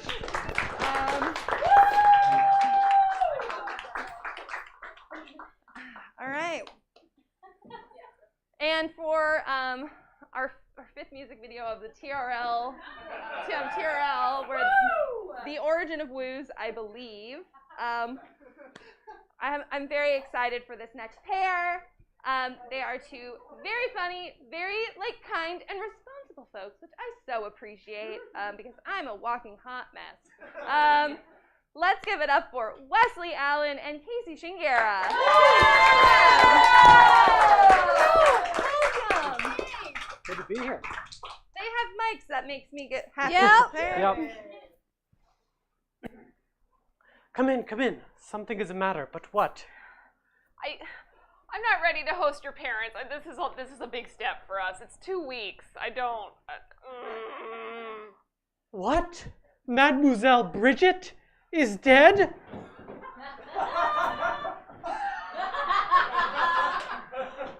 I didn't.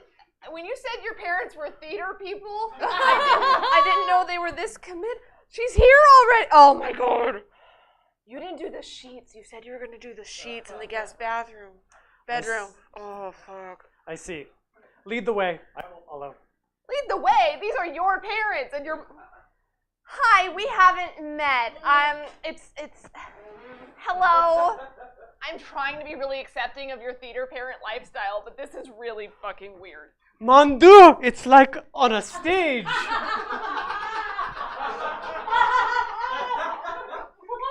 Yes. And I know, you guys, you built your whole home growing up in the round, and that was cute.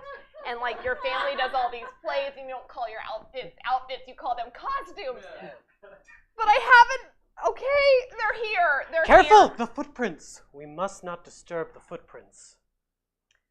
I cleaned these floors, and I asked you to not wear shoes in the house for the next 2 weeks. These are your footprints. These are... Exactly, the footprints of a murder. It looks like murder, does it not?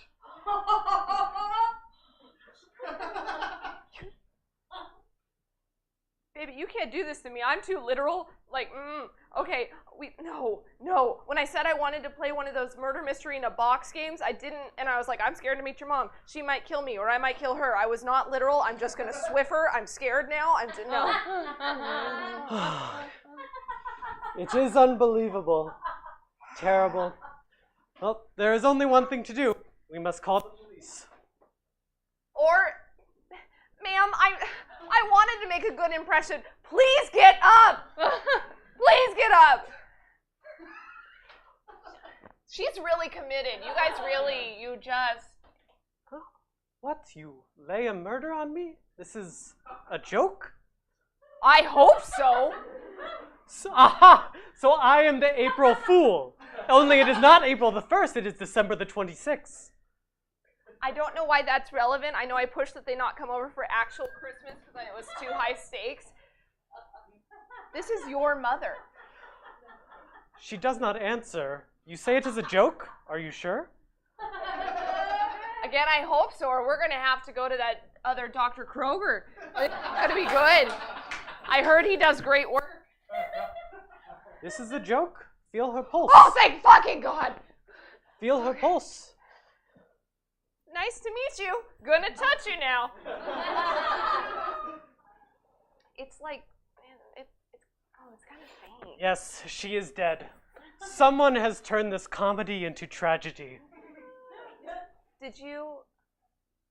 Is this because you brought up the childhood things and that you hate her because she's been such a conniving person in your life? And economics may not trickle down, but trauma does. Yes, it was supposed to be a joke, but something... You really killed your mom? And I didn't even Come, let us go inside and we'll have a nice cup of coffee and everything will be just fine. I have enough... Consider again the scene of the crime. But what's the Latin word? Habeas corpus? What's the one with the body? Corpus, corpse, body. Yep, core. Habeas corpus. You have to have the body. Bring up the body. Where did the body? What did you do? Oh, the case of the disappearing body. Oh, God damn!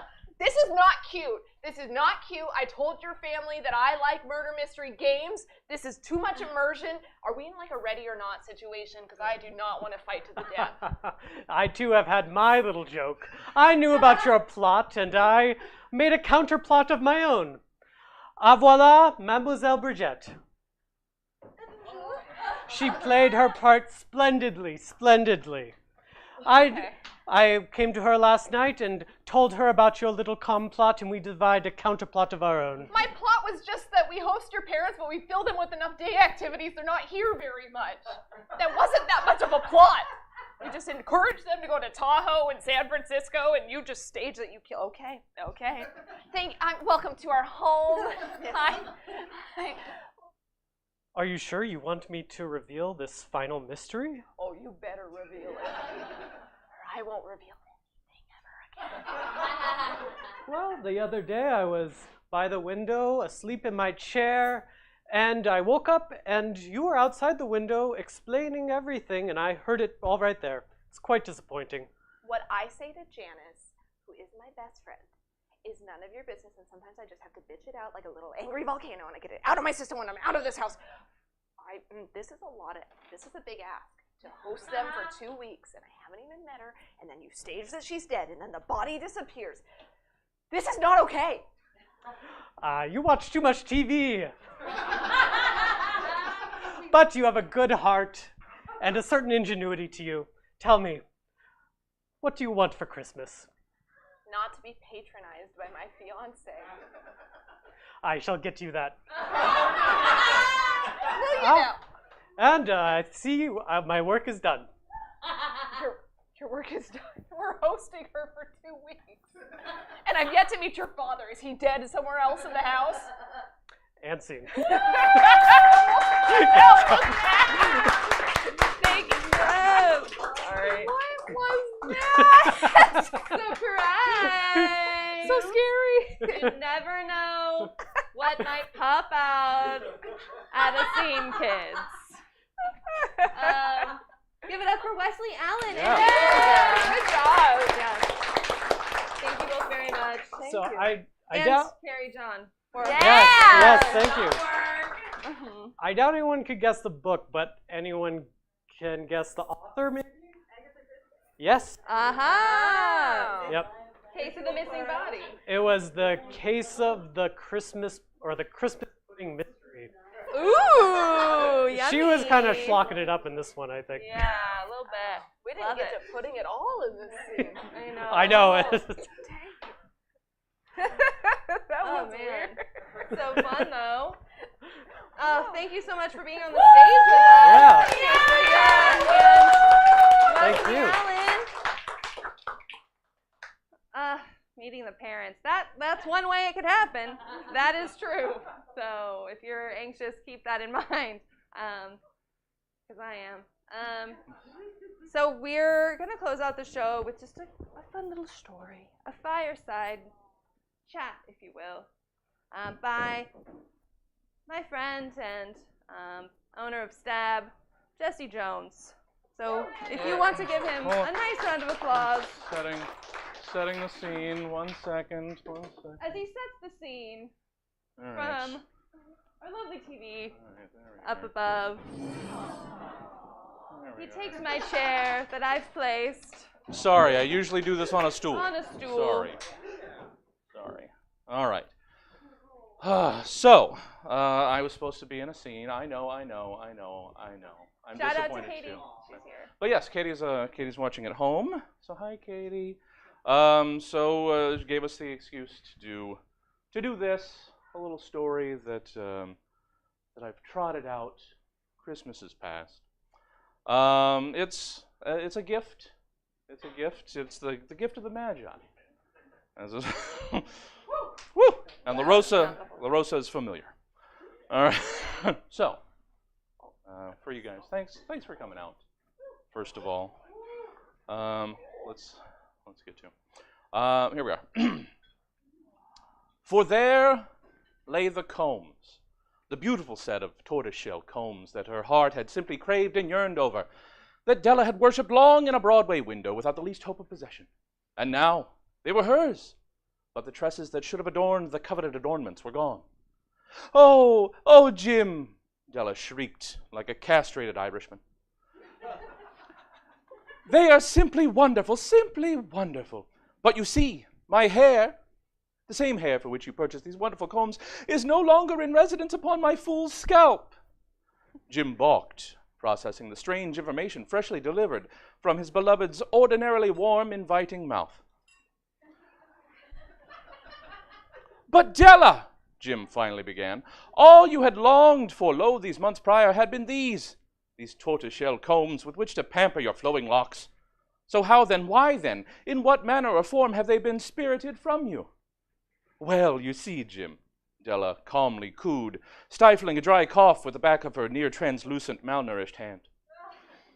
"We are ever so poor, a fact well known to me as well, Della. I say so to specifically illustrate the difficulty which I would have had in purchasing a gift for you, my well-deserving man-stallion. Yet your point eludes me, my fragile, sickly flower, unless that is, you mean to say—" "Yes!" Della clapped in recognition of the veil finally lifted from Jim's eyes. She would tend to her shattered fingers later. "The only possession of mine having sufficient value with which to barter was my luxurious mane of curls." "I'm so sorry, Della," Jim replied slowly, his grasp on decorum rapidly loosing.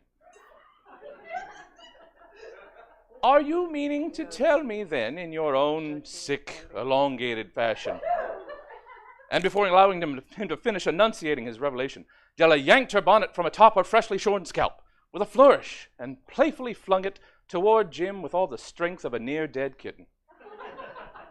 "Indeed!" The hairless figure of his rage, standing before Jim, cheerily chirped, her bonnet landing, crumpled at his feet, like the life he imagined he could have lived before they met. "I sold my hair to a twisted old weirdo near the market square for funds to purchase a shiny platinum fob chain for your cherished pocket watch." Jim could only silently seethe in response. "Aren't I ever so thoughtful, selfless, and wonderful, Jim? Aren't I just? Now, produce your watch, so that we might see it dangle from its new tether." Jim drew in a long, deep breath, a breath meant for sighing, and sighed the sighing breath back out again. "In reference to our aforementioned destitute, Della," Jim finally growled, "how would you imagine I might be able to afford such extravagant combs, if not by selling the watch for which you unknowingly purchased a chain?"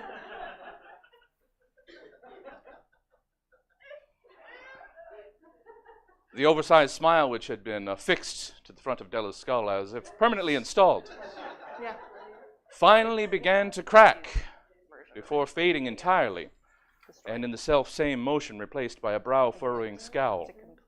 "Are you shitting me?" Della coughed, red flakes of rage and consumption spattering the back of her taupe-hued hand. "You sold your watch to buy me fancy fucking combs?" Taken aback, Jim found no other recourse but to respond in kind. "Combs, dear woman, for the hair which you had seemed to make the maintenance of your sole purpose in this life." "Now wait just one goddamn minute," Della protested,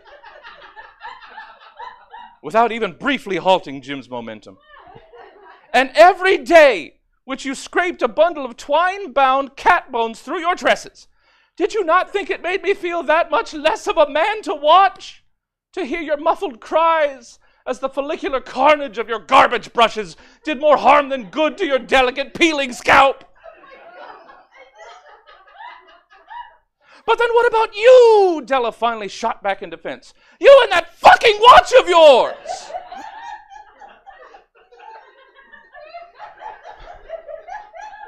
"You watch your filthy tongue." Jim lashed back with all the strength that 17 hours in the filth mines left in his frame. I will have no such gutter mouth used in reference to my family chronometer. Ah! She railed on with the ferocity of a room temperature ladle of gruel.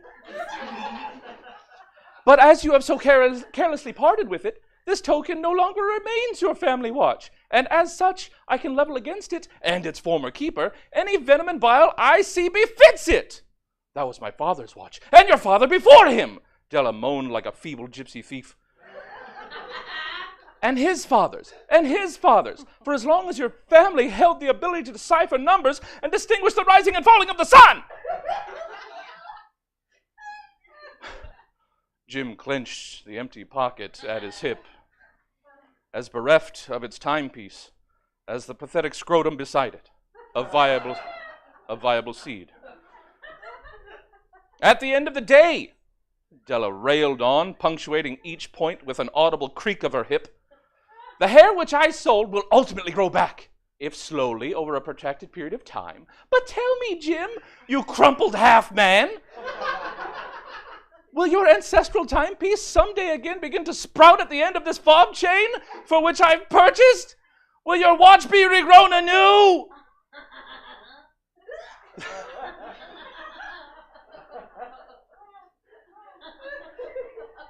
What have I done? Jim moaned, like an infant's death rattle. You've practically given away the only thing of real value which might have saved us someday from freezing starvation in the streets, you simple, thoughtless bastard! And so he had. Jim realized. Without another word, Della snatched the combs from his dumbstruck mitts and whirled away from Jim as he slowly sank into the twine-baled, oily rags which comprised their living room furnishings. Now, if you'll excuse me, Della called back over her shoulder, waving her presence back at Jim over her head, I'm going to pass these fine combs through my thick, lustrous, unshorn pubic shrubbery so as to prove them some worldly worth.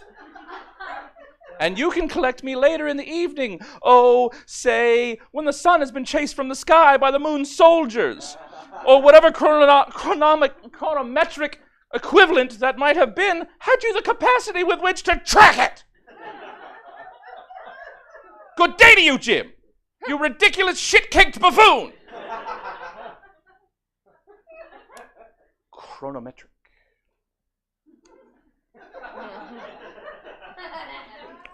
Haven't read that in a while. And so, good friends, the moral of this story surely is, just think half a goddamn minute before you do something terribly stupid. Maybe work on your communication skills. And when in doubt, remember, mutual oral is the only gift anyone ever looks forward to returning.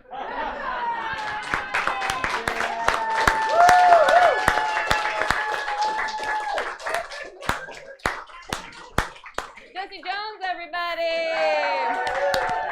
Yes. Thank you so much. I just want to leave you with a couple parting words. I guess that's what happens at the end of a show. No, we are the second Saturday of every month. So if you liked what you saw, you can come back the second Saturday, which is January 14th. Yes. Right before there's a birthday show. Skip Bacon does a great stand-up showcase, and it's every performer, it's their birthday in January. So that's great. An absolutely great show. Skip is hilarious, and she always picks the best lineup that I've seen. The people that were in here at 8 o'clock. Did anyone here was the 8 o'clock show? Yeah, you can attest to it. It's very funny. Yes, and then we're right after at 9 o'clock, and then at 10, if you want to stick around, it's Stab Jam. So it's Stab Improv Jam. I'm being played off like I'm at the Oscars Unintentionally. right now. Sorry, keep going. I'm fogging up. This is all so much. So thank you so much for coming. We'll see you in the new year. Get home safe, and bye-bye. Yeah. Oh my goodness. Thank you, guys. That is it for us for tonight. Thanks for coming out. Well, I mean, it for the streaming portion. We do have Stab Jam at 10 as advertised. So if you want to stick around, join that. Drop your name in the bucket. Nathan Little will be hosting that in just a few. Check out stabcomedytheater.com for a full calendar of events. You can see what we do. We stream live improv, stand-up, sketch, podcast, gaming, and music streams. 6, 7, 5, depends on the nights a week. Check out the calendar. Online audience. Hey, guys. Love to see you. No longer care about the in-person audience. You guys are dead to me. Online audience. Where can we send you? Who's still doing stuff? How about Cinema Insomnia? We'll send you guys over to Cinema Insomnia. We'll see you back here Monday for Sketchy Friends at 5. Have a good night. Hold on for the raid.